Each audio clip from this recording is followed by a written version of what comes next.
Brevemente, para explicar como que a Sea Shepherd Brasil, né, opera na proteção do oceano, a gente atua em diversas frentes, a gente tem diversos temas e missões, mas a nossa estratégia é realmente a gente combater os poucos, principalmente os ilegais, que estão exacerbadamente impactando o oceano, expondo indústrias destrutivas, e elas vão desde pesca até, por exemplo, poluição marinha, trabalhando com e contra governo e instituições, dependendo, né, do posicionamento que estes têm frente às missões que a gente atua, e principalmente fazendo um grande movimento em prol da defesa do oceano, com toda a humanidade, né? E o que é um diferencial da Sea Shepherd, muita gente conhece a gente por isso, é a visão do nosso fundador. Nós somos fundadas pelo capitão Paul Watson, um grande ambientalista, que, enfim, está preso hoje por proteger baleias da caça, né? A gente ainda está lidando com a realidade da caça no mundo, e o Japão e a Dinamarca têm ele preso lá na Groenlândia já faz quase 6 meses. A visão dele é muito de... E aí o que eu convido vocês realmente a exercer aqui é como que a gente pode ver o oceano com uma lente diferente. Uma lente biocêntrica, que a gente chama. Que, na verdade, o planeta não está aqui para nos servir e que, na verdade, a gente é um dos elementos do planeta, da natureza, que compõem toda essa grande biosfera que deve ser equilibrada e biodiversa. E isso segue as 3 leis da ecologia. Essas são as leis que a gente deve seguir em tudo que a gente faz. Primeiro, a lei que a gente precisa viver num ambiente biodiverso. É isso que sustenta a vida na Terra. A gente não consegue viver no planeta Terra sozinho. A gente precisa de biodiversidade de espécies ao nosso redor. E também a gente precisa reconhecer a interdependência que a gente tem com diversas outras espécies na Terra. A gente depende da baleia, fazendo aquele cocô da baleia no mar, a gente chama a baleia de jardineira do mar, né? Para, por exemplo, alimentar os plânctons e as cianobactérias que estão no topo do mar, gerando o oxigênio que a gente respira. A gente precisa das minhocas na Terra, a gente precisa das bactérias na Terra, a gente precisa das bactérias e fungos no nosso estômago, para a gente sobreviver. É simples assim, a gente precisa de uma biodiversidade de vida interdependente para a vida prosperar na Terra. É assim que ela evoluiu e é assim que ela sempre vai evoluir. E a gente tem que respeitar a lei de recursos finitos, que se a gente está tirando do mar algo, a gente está tirando de alguém. Então, a gente não está só afetando aquele animal, mas a gente também está afetando toda uma cadeia de consumo de outros animais. Obrigada, querida. Então, a Sea Shepherd tem uma visão que a pesca, do jeito que ela é feita hoje no mundo, né, a pesca como ela foi evoluída nas últimas décadas, ela é, sim, um grande ecocídio. Né, isso aqui é uma foto que a gente tirou em 2022, de uma operação da Sea Shepherd França. Esses peixes são da família das sardinhas, são chamadas verdinhas. São sardinhas de baixo valor. Esses animais foram descartados no mar porque eles têm baixo valor. Isso é um bycatch intencional, de uma indústria da pesca que realmente está pensando só no comércio quando se trata da pesca.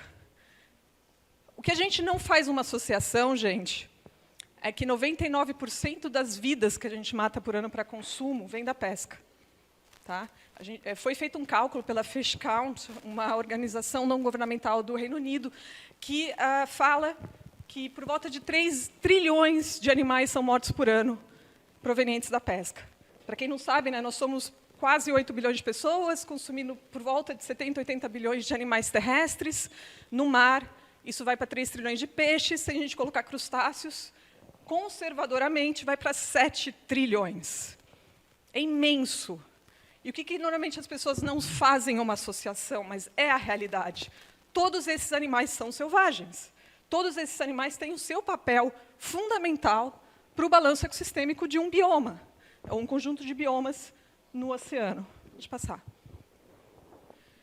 Só para a gente ter uma ideia da pesca no Brasil, já que a gente está falando de bycatch, nós estamos falando de mais ou menos 100 mil embarcações no total, por volta de 21 mil já estão registradas, né? A gente conhece mais informações delas, mas, enfim, tem um grande apagão em relação a muitas delas. Como já foi falado aqui, né, o monitoramento e o ordenamento da pesca no Brasil é falho. Então, a gente ainda tem, por exemplo, 61% das frotas sem mapa de bordo, sem registrar desembarque, a gente não sabe o que as pessoas estão tirando do mar. E isso é outra coisa, né, gente? As pessoas estão lá indo para um ambiente selvagem, um ambiente que deveria ser protegido, né? protegido no sentido de, né, cuidado, bem preservado, e a gente nem sabe o que está sendo tirado de lá. A gente nunca faria isso, por exemplo, de uma floresta, né, que a gente tem a responsabilidade de manter segura. 82% das embarcações, né, estão fora do radar, elas não estão com PREPs, isso foi melhorado recentemente, eu preciso até atualizar o número aqui, mas, enfim, ainda muitas delas sem. 48% das populações de animais, né, que têm um interesse comercial ainda têm status desconhecido, a gente não sabe se eles são saudáveis ou não, né, as suas populações, mas o que a gente já sabe é que, das que a gente sabe e mensura, 2 em 3 já são sobrepescadas todo ano, e 23% das populações já estão, né, no momento de sobrepesca. Elas realmente têm que trabalhar com a sua recuperação. E das populações de animais, né, que a gente tem interesse comercial, somente 4% tem limite de captura. O resto a gente pode pegar o quanto que a gente quiser. Tudo isso, gente, todo esse esforço da pesca, e aqui eu vou provocar também todo o esforço da pesca no mundo, né, são mais ou menos, se contar com a pesca ilegal, 120 milhões de toneladas pescadas todo ano, já colocando a iuiu junto, alimenta 2% das nossas calorias como humanidade, só 2%. No Brasil, 2% das proteínas, no mundo, 6% das proteínas. Vale a pena a gente fazer esse estrago? É um questionamento que a gente tem que fazer. Bom, redes de pesca são grandes armas de morte. A gente também tem que reconhecer que elas estão cada vez mais evoluídas para serem mais resistentes, matarem mais animais, né, com uma eficácia cada vez maior. E elas cada vez maiores também, né? Então, enfim, elas estão se tornando cada vez mais, em escala, essa grande arma de morte para a vida marinha. E, como já foi falado aqui, né, 40% da pesca não era intencional, ela não era alvo. Alguma parte disso é aproveitada para fazer pó de peixe, para usar, para alimentar, por exemplo, outros animais, né, por volta de 25% da pesca não é para nos alimentar, é para alimentar outros animais. E aqui mostra um gráfico que eu acho interessante, porque muita gente tem a impressão, não, mas a gente está falando de mundo, o mundo aqui no Brasil não é bem assim. Né? Aqui fala a taxa de descarte nas pescarias mundiais, discriminada por área, e a área próxima ao Brasil ela é a maior. Né? O descarte, o bycatch, ele é maior nessa região do que qualquer outra área do mundo. Quando a gente fala da pesca atual, é importante falar de arrasto de fundo. Por quê? Isso é o que mais pega peixe hoje no mundo. Hoje, 1/4 dos pescados consumidos no mundo vem do arrasto de fundo. Aqui no Brasil não é diferente. A gente é a segunda maior frota aqui no Brasil, é de arrasto de fundo. E representa, como eu falei, né, 1/4 de toda a pesca, mas representa metade do bycatch. Tem muito pouca discrepância ou seletividade, né, nesse tipo de técnica. Pode ir. Aqui é importante a gente ver como que ele parece, porque muita gente não está no dia a dia da pesca, não sabe como é feito. Aqui é um exemplo de o que eles chamam de super trawler, né, que é um grande navio de arrasto de fundo. Aqui no Brasil não chega a ter os super trawlers, mas tem sim, né, arrasto de fundo de mais ou menos, redes de mais ou menos 300 metros. Aqui é um exemplo de uma rede que tem mais ou menos 1 quilômetro, e a embarcação em si é mais ou menos 100 metros, né, de tamanho. O arrasto de fundo ele não só não seleciona o que entra na rede, mas ele também tem esse papel de destruir o leito do mar. E destruir o leito do mar é que nem destruir uma floresta. Então, a gente faria isso, de chegar na floresta amazônica, pegar uma grande rede, com aquelas roldanas que vai destruindo árvores, né, e destruindo, e para pegar algumas onças, matar anta, matar arara, matar um monte de animal de uma maneira não seletiva, por que a gente faz isso no mar? E a gente está aprendendo agora, com mais informações que estão surgindo de estudos, que o arrasto de fundo também ele emite carbono em uma quantidade avassaladora, trazendo o impacto do carbono, da emissão de carbono da indústria pesqueira, em 2 vezes mais do que ela, né, a gente achava antes que ela emitiria só, por exemplo, com o uso de diesel. Né? Então, por exemplo, ela já está... 380 milhões de toneladas são gerados somente pela raspagem do leito do mar, o carbono saindo do leito, né, estava sequestrado e está subindo. e a gente ainda tem, em cima disso, a emissão de diesel, colocando a pesca mais ou menos próximo a, por exemplo, o impacto da aviação.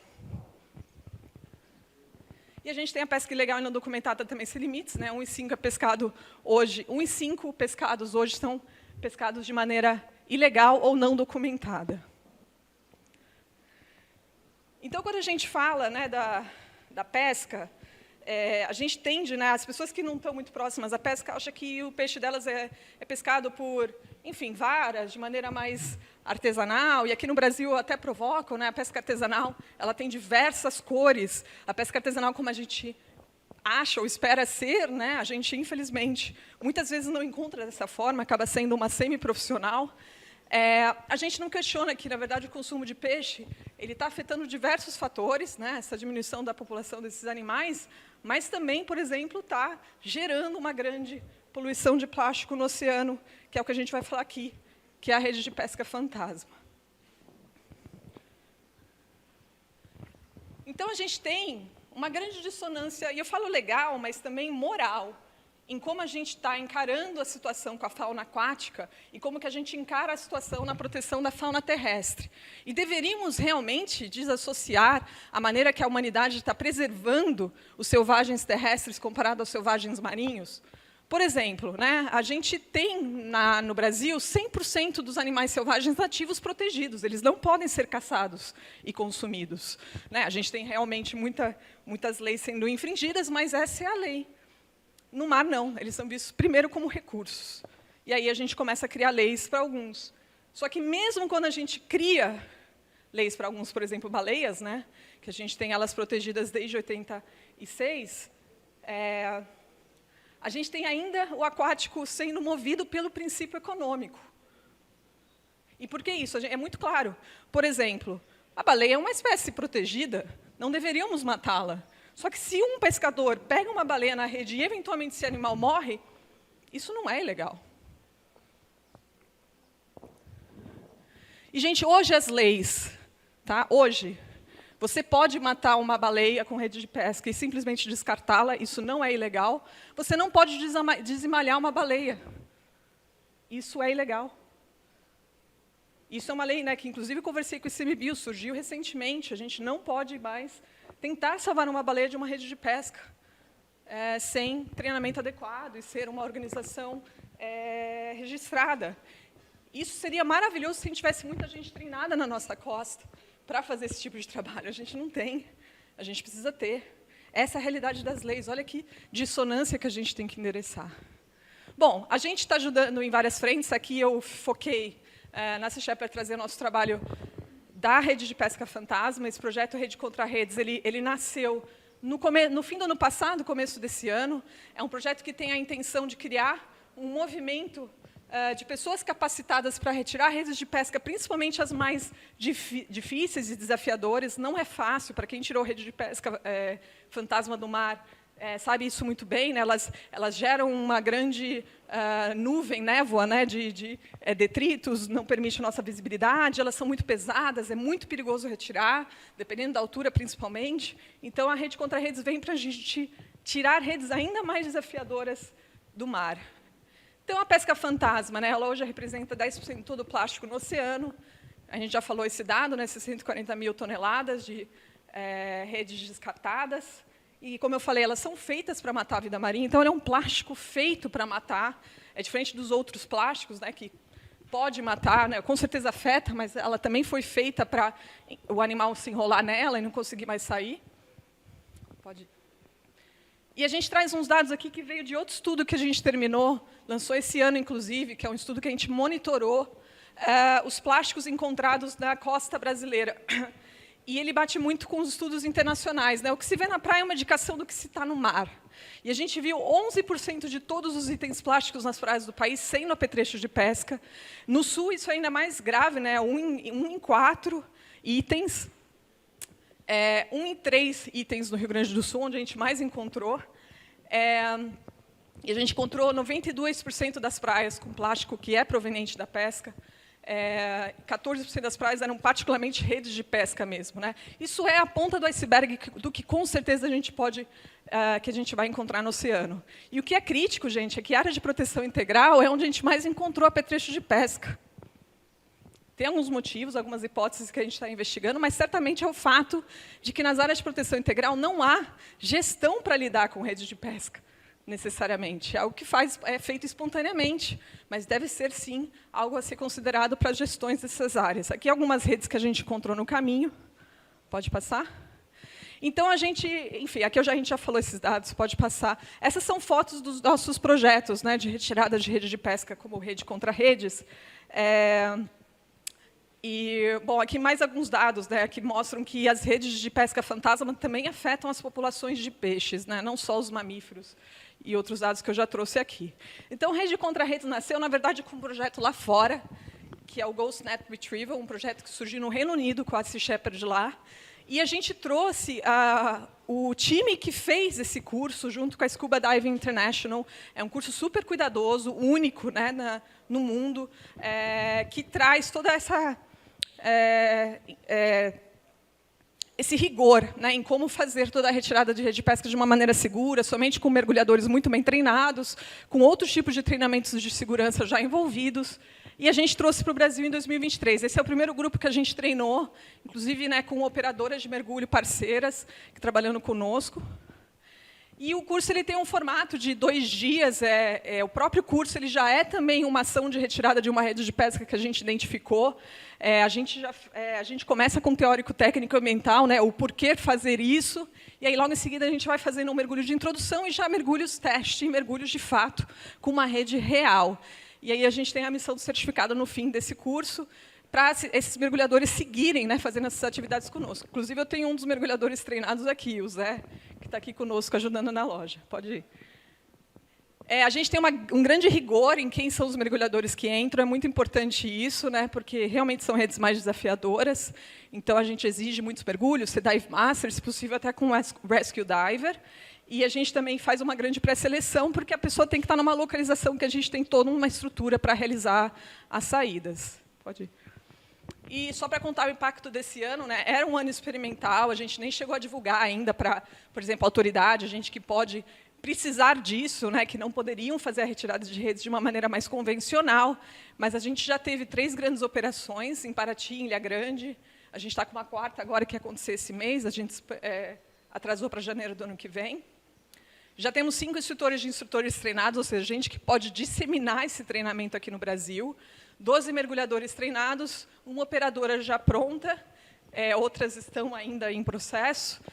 Já tiramos 378 metros de redes e quase 1 quilo de apetrecho, 1 tonelada de apetrechos de pesca retirados. E o que a gente mais gosta é os animais salvos, ainda vivos, que a gente conseguiu tirar 309. Esses são os nossos parceiros. É importante falar que a gente também pensou no destino dessas redes, né, para elas realmente irem para um lugar que a gente resolve o problema desse plástico usado na rede. A Marulho foi uma grande parceira nossa nisso, e outros aí que nos ajudaram no processo. E é isso. Se vocês se interessarem, a gente pode falar mais aqui no stand, mas se vocês também quiserem compartilhar com a gente, vocês acham que pode se interessar, fiquem à vontade, tanto operadoras quanto mergulhadores. E eu queria terminar com esse recado, que a gente vive num mundo que não é só o bycatch que está afetando as baleias, é a caça que está afetando as baleias, e a gente tem grandes defensores do oceano, grandes defensores das baleias, presos, vendo isso como um crime. Essa é a realidade que a gente vive hoje, gente. Então, eu peço para vocês, se puderem assinar a petição e apoiar a liberdade do Paul Watson lá na Groenlândia. Teremos um próximo julgamento em segunda-feira. Eu convido vocês. Muito obrigada.